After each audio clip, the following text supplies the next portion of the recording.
Mirëdita dhe përshëndetjet për zemërta, të dashur qytetarë dhe qytetarë që ndiqni këtë bisedë timën të përjavshme me ju në rrjetet sociale.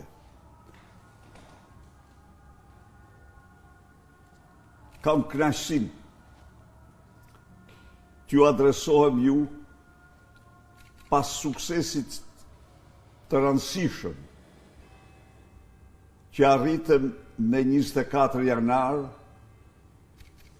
në protestën 3 orëshe, në të cilën në realitet brenda dhe jashtë vendit u dridhen themelet e kalpsirës rilindje apo organizat kriminale të kryesuar nga Edi Rama. Siç konstatoni, ka një panik të madh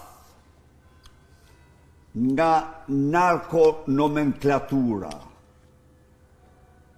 nga organizata kriminale dhe tellallët e saj në mediat e blera. Ka një javë që nuk pushoj në tërbim kundër qytetarëve protestues, protestës dhe përpiqje me shringa të mbajnë të japin zemër Edi Rams, i cili ç'është e vërteta është në kohrat e fundit të regjimit tij të rryer për shqiptarët. Siç e pat vet, ai nuk dorëzon dot për asnjë rrethan, asnjë mundësi imunitetin e Lubi Ballukut, sepse e din që i duhet të dorëzoj lëkurën e tij, karrigën e tij. Dje u paraqit në Divjak para fermerëve me Ballukun në krah, por i tronditur gjerë në palc, kërcënues dhe arrogant ndaj fermerëve që haptas i shprehnin pakënaqësi të mëdha, denonconin politikat e tij kundra fermerëve shqiptarë. Pra, mund të themi se regjimi po ecën drejt agonisë. Dhe gjithçka varet nga ne, nga opozita shqiptare.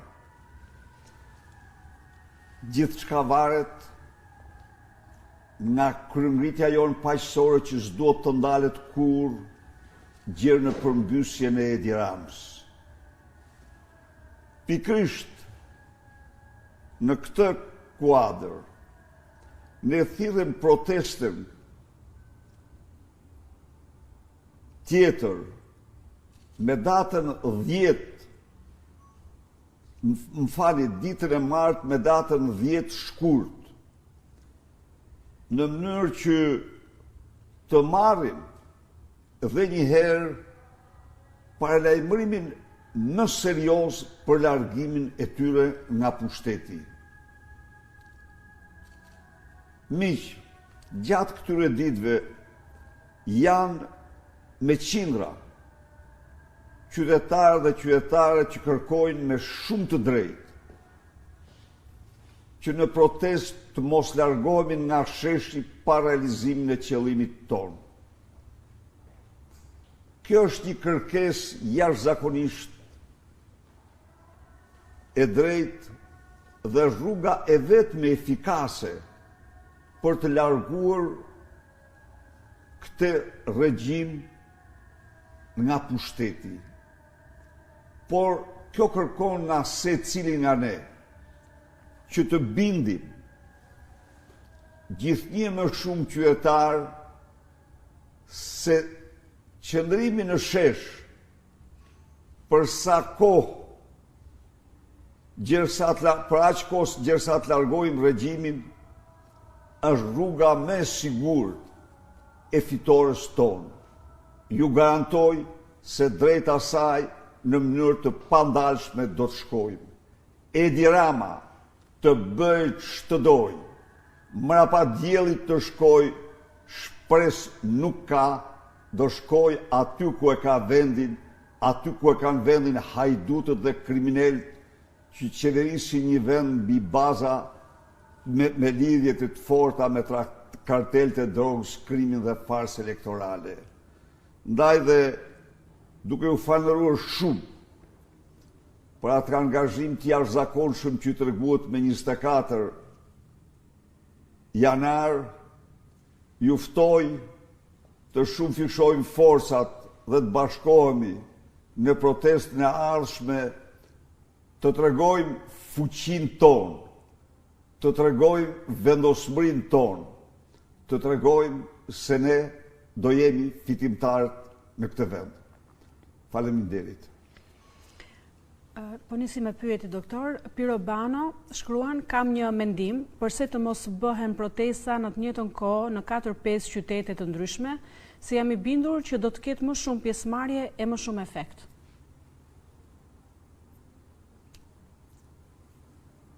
I dashur Piro, të falenderoj shumë për mendimin edhe sugjerimin tuaj. Por ju i rikujtoj këtu se pasardhësit direkt të bllokmenëve nuk pyesin për Shqipërinë tjetër përveç Tiranën e karrigeve. Më kujtohet si sot, i dashur Piro, kur Ramizalia thoshte se Kavajnë nuk e qeverisim ne, por ai gjithnjë kishte hallin e Tiranës. Ndaj dhe ne duhet t'ja u bëjmë ferr kësaj organizate kriminale Tiranën. Kjo është arsyeja që ne përqendrohemi tërësisht në Tiranë. Arben Tafaj thotë çfarë mendon se fiton kur nxin kombin shqiptar në arenën ndërkombëtare? Je gabim shumë. Ta them me sinqeritetin më të madh. Kombin shqiptar nxin ata të cilët nuk bëjnë zgjedhje po farsë elektorale. Kombin shqiptar, i dashur Tafani, e nxin ata të cilët presin në zyrën më të lartë të shtetit përfaqësuese Sinaloas dhe i japin licenca për kazino dhe hotel pesye. Kombin shqiptar nxin ata të cilët arrestojnë në vit elektoral lider të opozitës dhe janë sot të damkosur nga 115 parti politike në mbar botën për dhunën politike ndaj opozitës. Kombin shqiptar nxin ata të cilët bllokojnë kërkesën e prokurorisë për heqje imuniteti për zëvendës kryeministrën në një kohë kur ajo është e kapur në flagrancë. Kombin shqiptar nxin Edi Rama, i cili përvetëson miliarda nga bashkë me familjen e tij nga pasuritë publike të shqiptarëve. Kombin shqiptar nxin ata të cilët vjedhin 90% të fondeve të investimit dhe shikon rrugë që ka ndërtuar me çmim të 10 fisht krahasuar me Europën, rrugë që shpartallohen dhe shkatërrohen në shirat e para. Kombin shqiptar nxin ata të cilët zhysin shqiptarët nga vendi më i paguar, nga qytetarët më të paguar në Ballkan, në qytetarët me rroga dhe pensione më të ulta. Kombin shqiptar nxin ata të cilët kanë përzënë nga Shqipëria në 10 vite 1.100.000 shqiptarë vetëm në hapësirën e Schengenit. Kombin shqiptar nxin ata të cilët bëjnë puç dhe marrin të gjitha pushtetet në një dorë. I dashur zotëri, këto nuk i ka fshet dot Edi Rama, dhe kudo që shkon, unë po kthehem tani me që më thu, po kthehem nga Asamblea Parlamentare e Strasburgut, unë mund të them ju, ja u kam thënë disa herë, po ja u përsëris, se në historin 75 vjeçare të Këshillit të Europës, Edi Rama është kryeministri i vetëm të cilit, pas fjalimit që ka mbajtur, i është anulluar dreka zyrtare dhe gjitha takimet zyrtare, sepse ka folë sikur t'ishte i birje Enver ose Gaddafi. Pra, cilin merr ti përkundrazi, unë me zërin tim që denancoj mbroj ata shqiptarë të ndershëm të cilët nuk pajtohen me këto akte antikombëtare, antikushtetuese, shnjerëzore, me këto akte të cilat Shqipërinë e nxjerrin nga harta e demokracive dhe vendosin në hartën e autokracive, duke denoncuar këto publikisht, ne i themi botës se ky është Edi Rama, përfaqëson vetët e tij dhe klanet e krimit, por jo qytetarët shqiptar. Ndaj dhe unë kërkoj mirëkuptimin tuaj në interpretimin e gabuar që ju bëni. Fjodor Prifti, pse Rama është kaq i trembur sa ka lëshuar patronazhistët edhe tek profili juaj? Rama është i tmerruar. Rama po bën gjithçka në botë, po shpenzon 10-100 milion që të shpëtoj të dal nga rrethi i kuq, po Rama nuk del nga rrethi i kuq. Rama nuk shpëton dot nga lidhjet e tij me kartelet e drogës, të cilat tashmë janë evidencuar. Por duhet të them i nderuar zotëri, dosja Balluku dhe dosja e Akshit janë dy dosje që rëndojnë si gur të rënd, si plum, mbi shpatullat dhe trupin e tij, sepse ato faktikisht janë dosja Rama. Pra, nuk është dosja e Mirlindës, as e Belindës. Dosja është e Ramës dhe Lindës së Surrelit, dhe këtu janë problemet më themelore. Ndaj ai është kaq i tronditur, është kaq në panik, sa që dhe fjalës normale të një fermeri i përgjigjet me arrogancën e një harbuti, duke mos kontrolluar veten. Timo Samargji, portalet e qeverisë thonë se u apren fjalën në Strasburg. Mund ta sqaroni se çfarë ndodhi? Plotësisht, falënderoj. Fjala në Strasburg, që ta di çdo njeri, për diskutantët është gjithnjë 2 minuta dhe ajo ndërpritet automatikisht. E vërteta është që unë e dija këtë, isha i vetëdijshëm, por dhe natyrisht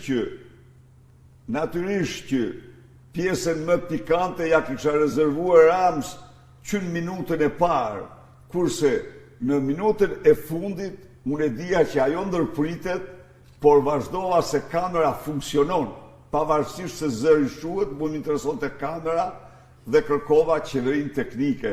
Nuk ka, po këta janë, shikoni, këta lakej që hapin lajmin, e lexova, e di që janë ata janë shushunja e zeza që kanë marrë miliona nga lotet e rrugëve, që thot Belinda që ky ka aq, ai ka aq, ai ka aq. Ja, këta janë ata të portaleve të qeverisë. Mjeran që si papagaj të depersonalizuar nga mëngjesi pa dalë në mëngjes pështy njerë mbi fytyrën e tyre dhe pastaj vazhdojnë ditën pa asnjë lloj dieteti. Pra ky është historia. Edhe lajmi tjetër se nuk isha i ftuar. Këta tallen me njerëzit. Unë jam antar i Asamblesë Parlamentare të Këshillit të Europës dhe kur antarët nuk ftohen, përveç se në trillimet e balës apo peleshit kush i hap ato. Profili Luma Veriu shkruan nëse nuk bëni kornizë ligjore paraprake për konfirmim të pasurive të paluajtshme që janë vënë në mënyrë të palishme nga korrupsioni, nga paraja e pisët, rruga për përmbysje është e gjatë, disa vjeçare, e lodhshme dhe ndoshta e paarritshme. Është momenti të bëni në këtë mënyrë dhe të ndëshkoni edhe ata që kanë ngrënë në të dyja anët. Mos harroni të dërgoni pamfletën në çdo prag dere. Të falenderoj për sugjerimin. Dhe ne do bëjmë gjithçka për një transparencë sa më të madhe dhe sugjerimi juaj është jashtëzakonisht i drejtë. Besnik Kala, përshëndetje doktor. Një pyetje me interes publik. A ka Partia Demokratike në plan një grevurie nga deputetët për një qasje më agresive, meqense mazhoranca nuk po diktohet nga protestat, edhe pse kanë qenë mbi pritshmëritë pjesëmarrja? Besnik, Partia Demokratike ka në plan dhe në projekt të gjitha format e mosbindjes civile dhe është në zbatim në tyre. Natyrisht Partia Demokratike kërkon nga qytetarët, fton qytetarët të bëjmë gjithçka për fitoren e kësaj betejë. Por kjo kërkon, Besnik, para zgjithash qartësi. Kërkon që çdo qytetar të realizojë se kemi të bëjmë me një diktaturë autokratike, në të cilën gjitha pushtetet janë të përqendruara në një dorë, në të cilën institucionet përdoren për të shtypur pluralizmin, e cila paguan qindra milion euro për të mashtruar shqiptarët dhe botën, e cila ushtron formën më të rëndë të censurës dhe manipulimit mediatik të opinionit publik, vjedh dhe plaçkit çdo ditë, miliona e miliona. Kërkon që çdo qytetar shqiptar ta di se me Edi Ramën nuk ka zgjedhje. Dhe të gjithë ata që besojnë se mund të ketë zgjedhje me Edi Ramën vetë mashtrojnë, ose pastaj bëjnë sharlatanin për të bërë tushin e figurës së Edi Ramës, për ta paraqitur atë si njëri që bën zgjedhje, në një kohë ku ai nuk bën zgjedhje. Zërat po ushuen gjithnjë më shumë, megjithatë ka altoparlant, ka papagaj, përsëri në media që guxojnë dhe flasin për zgjedhje, në një kohë ku tu kemi të bëjmë vetëm për farsë. Kur ne, si demokrat dhe si qytetar, si opozitar, ti kemi të qarta këto, atër ne kemi qartë se nuk kemi vetëm një rrugë dhe kjo rrugë është protesta gjerë në përbysjen e tyre. Është qendresa, është rezistenca në format e mosbindjes civile. Faqja studentët denoncojnë shtrong të pyetje. Doktor, a nuk mendoni që duhet i largoni fytyrat që kanë vite deputet, që do të jenë në listër të hapur, nuk e nxjerrin veten deputet, mbase dhe 1.000 vota nuk marrin? Doktor, nëse nuk futen në parlament njerëz të rinj që kanë vite të angazhuar në kauza madhore, sociale, Partia Demokratike vështirë se vjen në pushtet, dhe protesta për të bërë xhiro në bulevard nuk ja vlen, doktor, keni bërë kaq shumë herë protesta dhe asgjë deri më tani, Edi Rama me votë nuk largohet. Tani, i dashur student, së pari njerë kërkoj nga ju një analizë më realiste. Pse e them këte? Këta opozitar që shefti, mos harro, se këta shkatruan projektin Shqipëria pa opozit. Dhe ti e dishmitar të përpjekjeve më të paimagjinueshme që u bën që opozitën ta kontrollonte Edi Rama, që u bën që Shqipëria të mos kishte një opozit të vërtet. Ti e dishmitar i kalvarit që kaloi Partia Demokratike vetëm e vetëm për të qenë opozitë e vërtetë e shqiptarëve. Dhe ata e realizuan këtë. Së dyti, ju mund të thoni se ka që kanë qenë në PD, po duhet rinovuar. Rinovimi jam plotësisht dakord, vetëm të garantoj që mbi 40%. Mbi 40% e listës deputetëve janë të rinovuar. Prandaj propaganda është njëra anë, a realiteti është ana tjetër. Së treti, në qoftë se shef ti qeverin, narkoqeverin aktuale, ju siguroj se në Partitë Demokratike vetëm një personalitet i saj ka të gjithë ekspertizën që ka organizata kriminale e Dirams e marrë së bashku.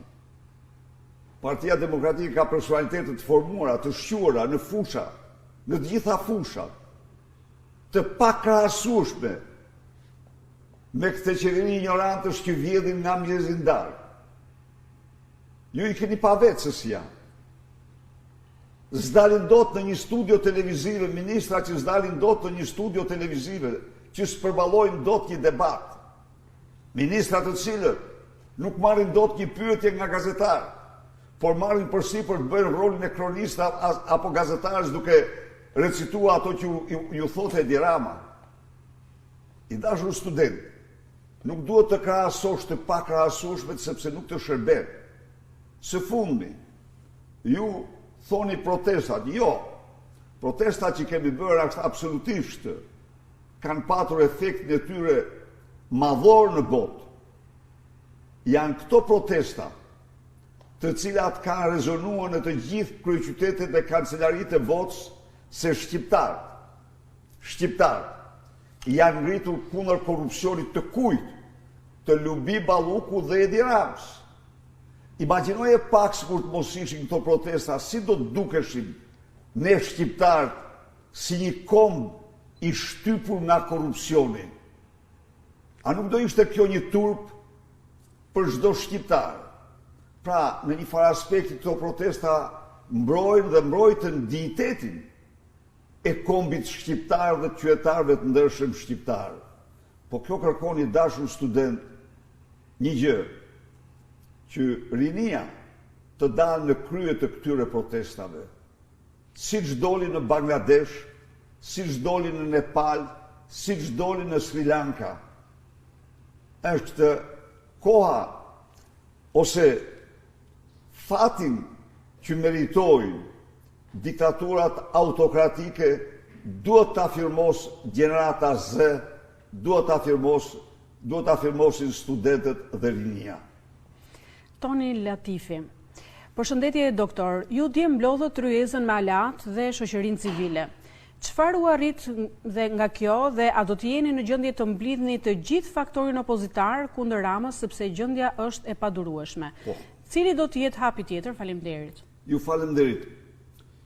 Iniciativa e djeshme është iniciative një grupi personalitetesh nga shoqëria civile të cilët duan të lehtësojnë, duan të ndërmjetësojnë krijimin e një fronti të gjerë opozitar kundër kësaj të keqe të madhe që është organizata kriminale e Edi Ramës me nënkrye Edi Ramën. Ne kemi përshëndetur këtë nisëm dhe unë bashkë me partitë e koalicionit parlamentar i pritëm, diskutuam, ju dham mbështetjen, ata po vazhdojnë përpjekjet e tyre me forca tjera politike opozitare. Unë mendoj se në kuadrin e kësaj nisme, çdo njeri që ndjehet opozitar dhe që nuk i lejon veten të tradhtojë elektoratin që ka votuar kundër Edi Ramës, të tradhtojë elektoratin që gjen forca të shkëputet nga lidhje e të tjera, rrjeshtohet në këtë front. Ky nuk është një front për të qeverisur së bashku, ta marrim në këtë formë. Ky është një front për të larguar së bashku një të keqe të madhe, për të hapur rrugën shqiptarëve, për të hapur rrugën shqiptarëve për të votuar të lirë si qytetar evropian. Dhe kjo është jashtë çdo lloj logjike që të mos jetë interes parsor i çdo force opozitare, por duhet të jesh opozitar që të përqafosh një ide të tillë. Dhe unë kam shpresë se ata që janë dhe ndjehen opozitarë të vërtet do ta përqafojnë, qofshin të forca politike, qofshin të organizata shoqërisë civile, individ me pesh apo përfaqësues të grupeve të interesit apo kauzave të drejta. Pra ky është përpjekja e këtij grupi. Lida shkruan zoti Berisha, tubimi i 10 shkurtit, çfarë do të jetë konkretisht? Një marshim simbolik si protestat e 13 viteve më parë apo një përqendrim i vazhdueshëm me plan të qartë veprimi deri në largimin e Edi Ramës? Qytetarët kanë nevojë për qartësi dhe jo më për protesta pa rezultat. Unë mendoj se protesta e 24 korrikut dha një mësim dhe protestat e fundit ju garantoj ju zojnë nuk kanë qenë pa rezultat.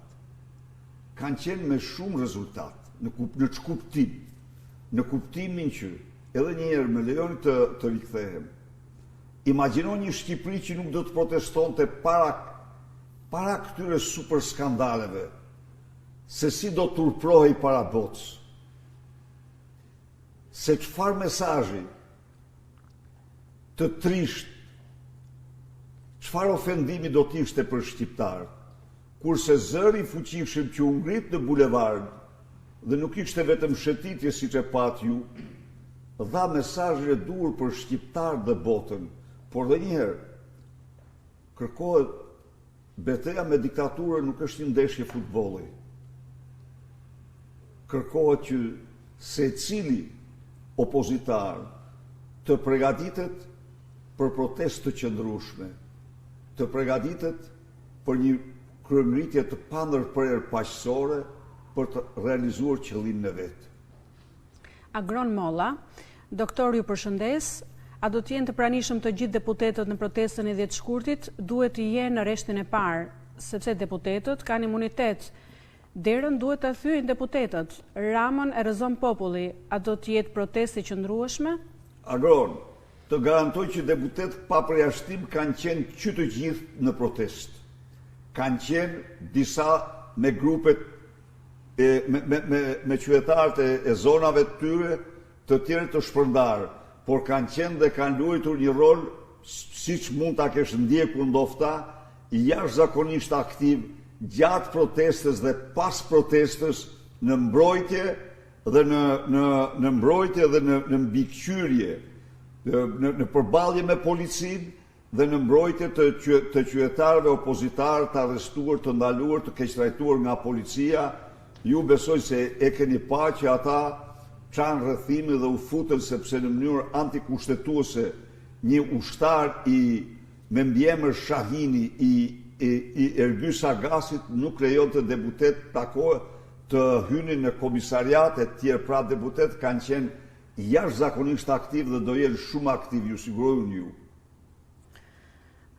Pyetja e radhës, Gentian Duraj, zoti Berisha po bëj 10 ditë, kam ardhur për vizitë tek vajza në Itali, kam biseduar këto ditë me shumë shqiptarë dhe të gjithë thonë duam të investojmë në vendin tonë, por s'kemi garanci. Aktiviteti nuk ka garanci aktiviteti, se po shohim ç'po ndodh në emër të tyre, çfarë zgjidhje do ju jepet për të kthyer të gjithë ata që duan të kthehen dhe të investojnë. Ju siguroj se një nga qëllimet më kryesore të programit tonë dhe një nga shtyllat kryesore është rikthimi i shqiptarëve në Shqipëri dhe ne e realizuam atë në vitet 2013 180.000 familje shqiptare u kthyen. Ndërkohë që këto kohë ikin nga Shqipëria dhe kanë ikur nga Shqipëria, siç e dini vetë, rreth 45% e popullatës mbi 720.000 të rinj. Pra, krijimi një gare të ndershme në Shqipëri, përjashtimi nga taksat për 5 vite i të gjithë atyre që kthehen dhe investojnë kursimet e tyre në vendin në këtë vend kredi për biznese, për stërhim dhe për biznese dhe stërhim për familjet e tyre janë nga pikat e rëndësishme të programit ton për rikëthimin e shqiptarëve në Shqipëri. Fredi pyet, Agron Shehaj nuk po pranon t'i bashkohet ryezës së dialogut politik. Pse mendoni se po bën këtë? Përgjigje më të saktë për këtë mund t'ja jap vetë Agron Shehaj, i cili ka moralin të krahasoj Partinë Demokratike me Partinë Socialiste, pretendon se, ose mund t'jetë në falë, thot se është i persekutuar, pra krahason Partinë Demokratike që këshirojnë nga burgjet dhe persekutimi paraardhësit e tij me Partinë Socialiste që persekutojnë paraardhësit e tij, pra, por njeriu është i lirë të thot atë që don. Unë një bindje kam se zgjedhësit, ata që kanë votuar Agron Shehaj, nuk e kanë votuar që ai të mos bashkohet në një front të gjerë opozitar për të larguar të keqen më të madhe Edi Ramën, mbas jam i bindur se ata qytetarë sot, po t'i pyesish, konsiderojnë Edi Ramën të keqen më të madhe.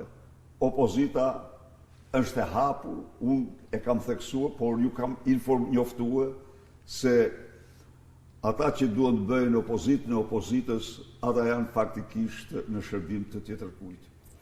Klisman Mhili, përshëndetje doktor, po ju pyes pse si bëni pse si u bëni ftesë ambasadorëve të vendeve të Bashkimit Evropian të flasin për çështjen e mandatit. Doktor, duhet grev duke filluar nga ti si lider që me 10 e pandalim. Të falenderoj shumë për sugjerimin. E vërteta është që heshtja e tyre është, për mendimin tim, është një heshtje e cila flet vetë. Këtu tregon se lobimi Edi Ramës akoma ka efektet e tij korruptive të neveritshme, por kjo nuk pengoi shqiptarët të mbushin sheshin dhe të thonë fjalën e tyre, sidoqoftë unë i bindur se nga ambasadorët që janë në Shqipëri, shumë prej tyre nuk pajtohen kurrë me bllokimin e drejtësisë, nuk pajtohen kurrë me zhvillimet e akshit në të cilat janë unike në historinë e Europës, por natyrisht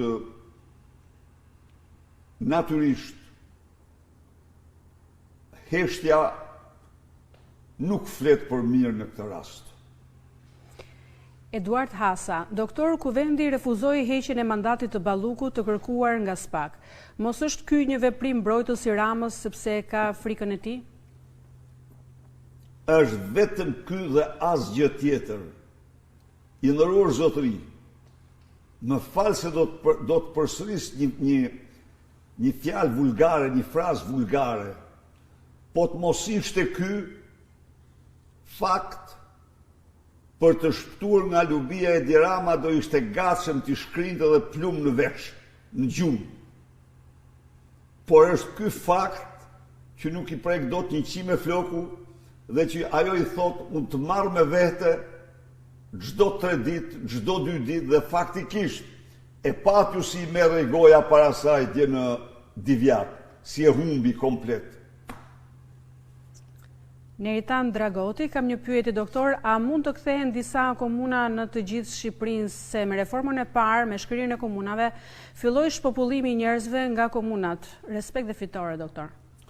Jam plotësisht dakord me propozimin tuaj, por Çubuloviçi i shqiptarëve apo ai që ka quajtur një publicist i madh gjerman Panici, paniçi serb i shqiptarëve ka pikërisht atë qëllim dhe ju garantoj që ato vota krimi që ka, ato mandate krimi do t'i përdorë vetëm kundër shqiptarëve. Thoma Jani, doktor, qytetarët të janë përgjigjur për protestat mbeten të vakta. Pse nuk i shkoni në Surel Ramës dhe mos shkuleni që aty?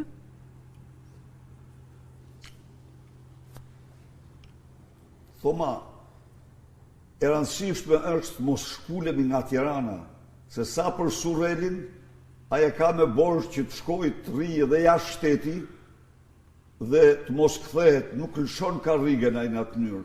Edhe në Surel, por edhe në Surel kemi quar një detashment të parë, shkuar dhe përsëri protesta në Surel nuk janë hequr nga agenda. Suela Pasha, doktor, çfarë mendimi kanë ndërkombëtarët për Ramën? Pra, dakord e shohin si të korruptuar, por edhe opozitën duket sikur nuk e shohin si atraktive për të ardhur në pushtet. Mos duhet i mendoni mirë lëvizjet brenda partisë, pavarësisht se mendimi juaj është se keni më të mirët, por perceptimi në opinionin publik dhe tek ndërkombëtarët ndoshta s'është i tillë. E vërteta është që kjo është një situatë komplekse. Se cili është mendimi i ndërkombëtarëve, unë nuk mund të flas për ta, sepse është mendimi i tyre.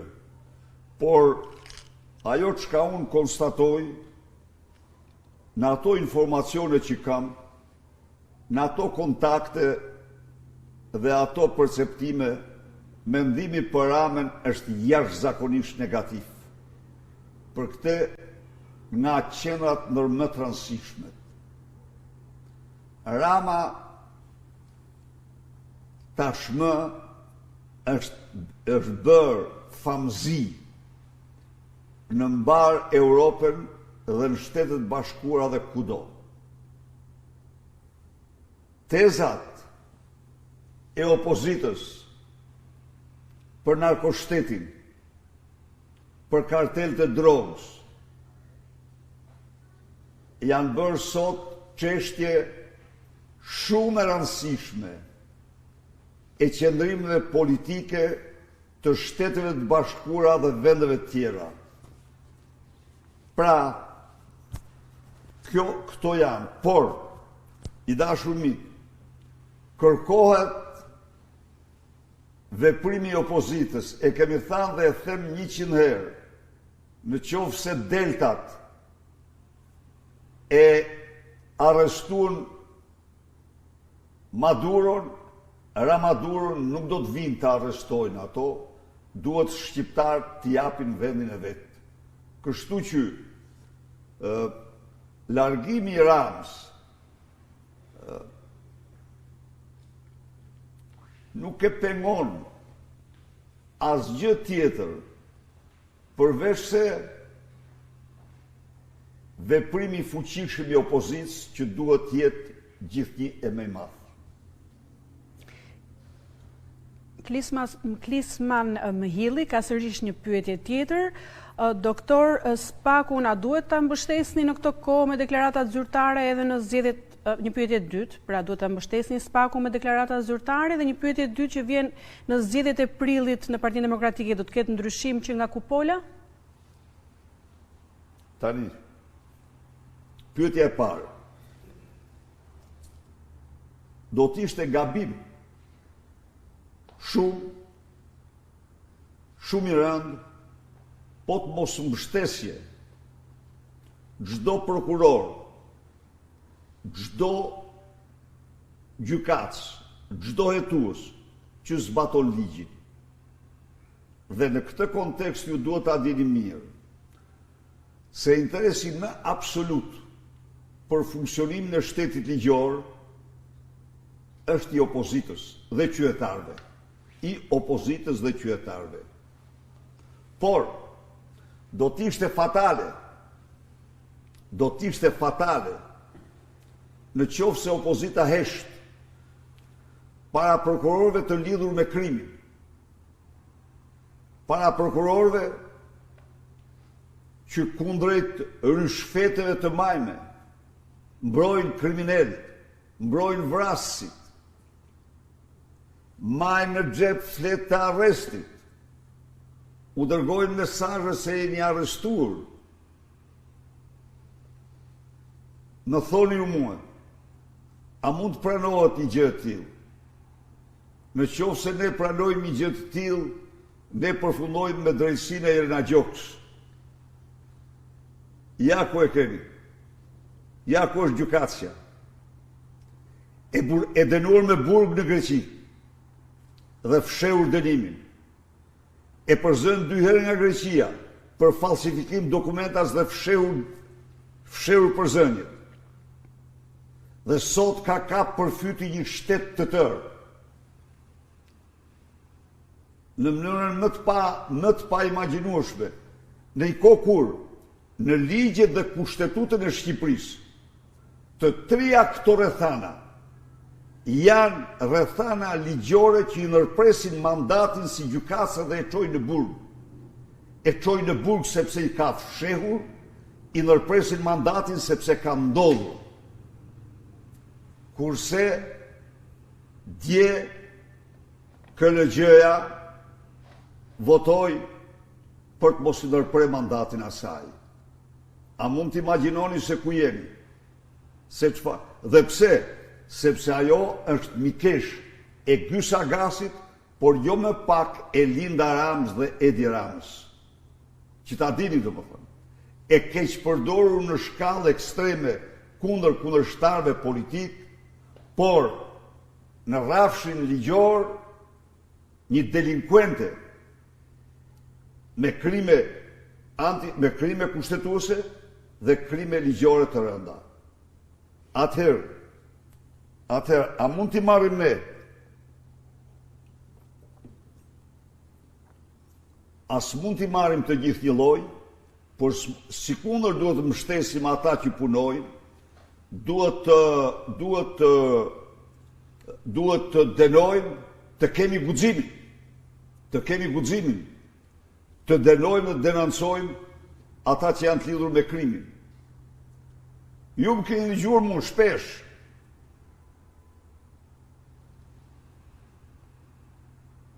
të atakoj Altin Dumanin. Dhe pse kam atakuar unë? Sepse çdo njeri që pranon se me rrogë shteti mund të kesh 3 apartamente, ose bën dudumin, ose bëhet avokati i tij. Nuk mund të kesh 3 apartamente me rrogë shteti. Zblihen dot. Bëj si të duash ti llogarit. 35 vjet me rrogë shteti, unë kam blerë 40 metra më shumë se apartamenti që kam patur. Ta supozojmë se po të kurseja mund t'i blija 60 metra. Po një apartament vetëm me te nuk e blija dot. Vetëm me rrogë. Pa marrë kredi. Prandaj dhe, tani më thoni mua, a duhet i themi ne këto, apo nuk duhet i themi ne këto? Unë do i faktoj shqiptarëve çdo gjë që kam thënë, por mbi të gjitha, i dashur mik. Për opozitën, thash dhe një herë, nuk ka njerëz më të bekuar, më të vlerësuar se gjykatësit, prokurorët, policët, hetuesit që zbatojnë ligjin. Ma më thua pak, çfarë do i thuash ti ish gjelatit sigurimit shtetit Arben Kraja dhe Altin Troplinit, të cilët në dosjen e krimit elektoral, dosje e ndërtuar mbi bazën e vendimit të gjykatave, e publikuar në mediat më të mëdha ndërkombëtare. Amnistuar krimin elektoral, më thuaj pak ti mua. A nuk është kjo një licencë për qeverinë dhe Edi Ramën që të përdor çdo mjet kundra zgjedhjeve? Prandaj dhe i dashur mik, ne duhet të jemi objektiv dhe të vërtet, kjo është e rëndësishme. Pra, e kemi mbështetur dhe mbështesim çdo veprim që godet krimin dhe çdo prokuror dhe gjykatës, por dënoj me forcën më të madhe, si delinkuent dhe kriminal ata të cilët shkelin ligjet dhe bashkëpunojnë me krimin. Nik Selimaj, çfarë mendoni për vizitën e Ramës në Izrael dhe protestën pro-Palestinë të mbajtur në Tiranë si reagim ndaj vizitës së tij? Vizitat në Izrael të kryeministrit të Shqipërisë kanë qenë dhe janë zhvillime normale me një vend mik, shqiptar dhe hebrejt i lidh një miqësi e pa diskutueshme, e provuar në kohrat më të vështira. Qeveria shqiptare gjatë okupacionit dhe shqiptarët, pra jo vetëm qytetarë shqiptarë, por qeveria shqiptare bëri gjithçka që hebrejt në Shqipëri mos i dorëzoshin plojës naziste. Dhe kjo është një nder jashtëzakonisht i madh. Natyrisht duke thënë këtë, them se Edi Rama kudo që të shkel ka me ti shkel si armik i betur i kombit shqiptar. Pikë. Armik i kombit shqiptar. Për sa i përket protestave, në çdo vend normal ka protestat e veta, ka protestuesit dhe këto nuk janë një normalitet për një vend. Edi Rama përbën një armik të kombit shqiptar. Në kuadër të tryezës së dialogut politik, a mendoni se intelektualët duhet të ftojnë edhe Bamir Topin, Lulzim Bashën, Ali Bean, Patozin e të tjerë? Apo flet për intelektual, apo për pseudo-intelektual? I dashur mik, më fale, të lutem. Unë e di që lotha kjo nuk të vjen për kështa, po unë ta them me sinqeritet, me del nga zemra. Dhe të lutem shumë, për të bind për këtë, ktheu pak në vitin 1990 dhe lexo një intervistë që i kam dhënë gazetës Drita, dhe mund t'jesh i pari njëri që i them lexo diçka time, se nuk është kur zakonin tim, në të cilin unë bëj dallimin intelektual dhe pseudo-intelektual. Pse kisha problem shumë këtë, sepse kishte intelektual të vërtet, kishte të tjerë pastaj që quheshin intelektual dhe silleshin si pseudo-intelektual. Tani, këta janë fatkeqësia. Pseudo-intelektualët janë fatkeqësia e kombit, janë njerimi kombëtar. Kështu që unë them më mirë të mos i ngatroj. A bëj një pyetje tani ty. A nuk patën rastin ata për qenë të mirë të Shqipërisë, kjo parti, a nuk u dha atyre çdo mundësi? Të lutem. A nuk u dha atyre çdo mundësi? Dhe çfarë përdorën? Mirësitë e Bamir Topi ishin pronat e tij. Të Lulzim Bashë pasurimi i tij dhe shkatrimi. A i tjetër se avem fare për atë tjetër shkoj pyet ata që u dojtoj fushatën se çfarë thonë. Prandaj mos bëj fjalë me pseudo-intelektual. Fol me gjaj intelektual të vërtet dhe unë ç'është të vërteta kam nderimin më të madh. Zoti Berisha, dje në Divjak, fermeri që foli u injorua nga Rama. Si e komentoni këtë situatë? Faleminderit.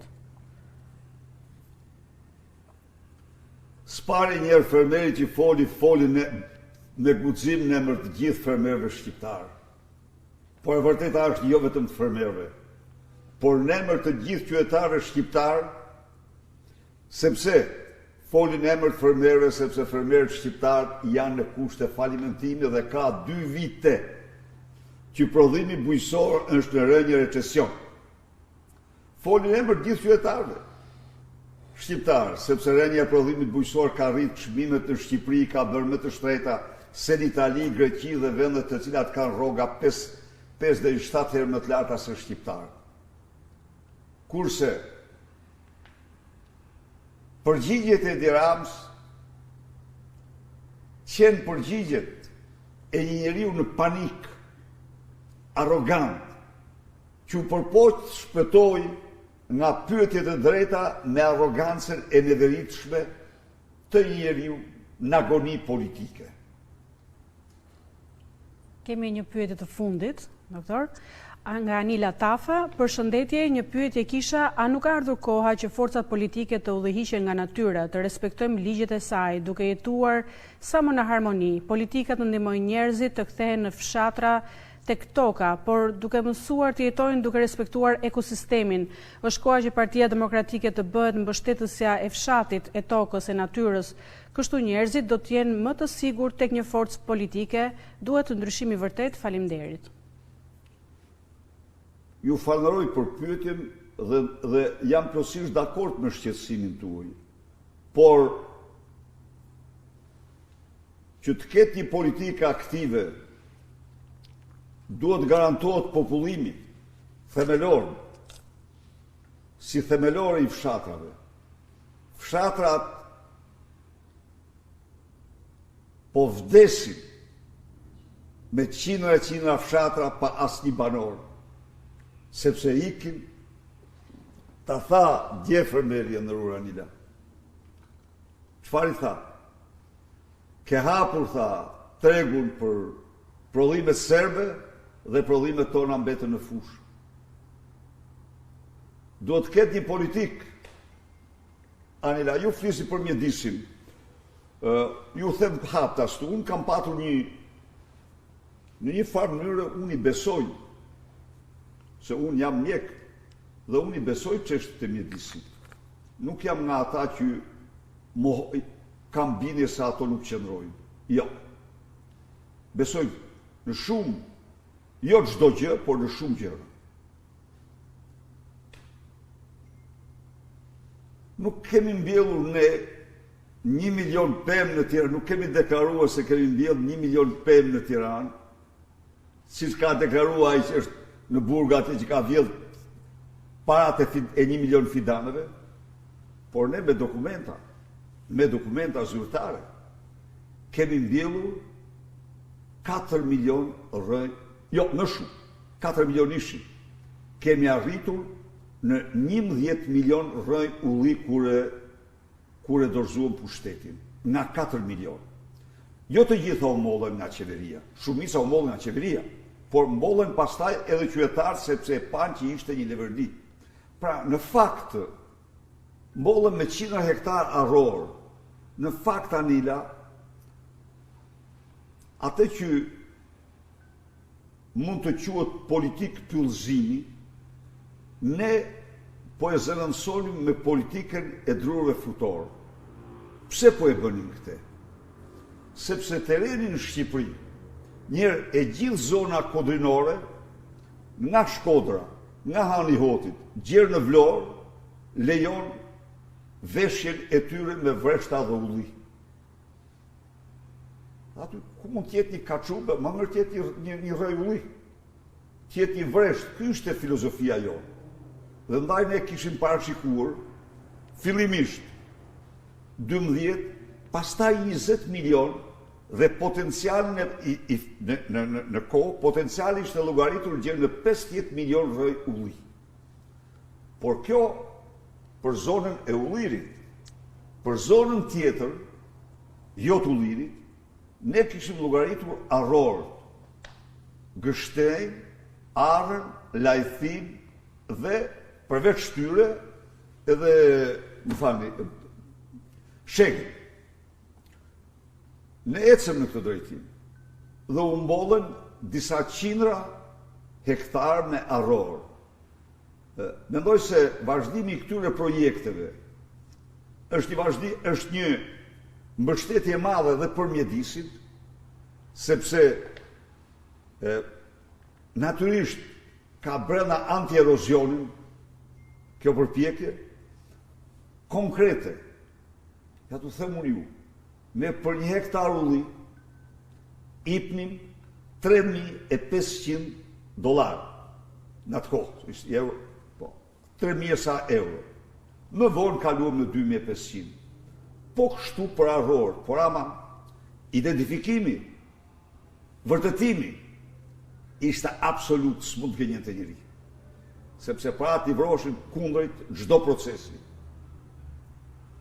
Çfarë bën këta e ndërruar zonë? Këta fondet që u japin fermerëve për këte, nuk japin më kështu.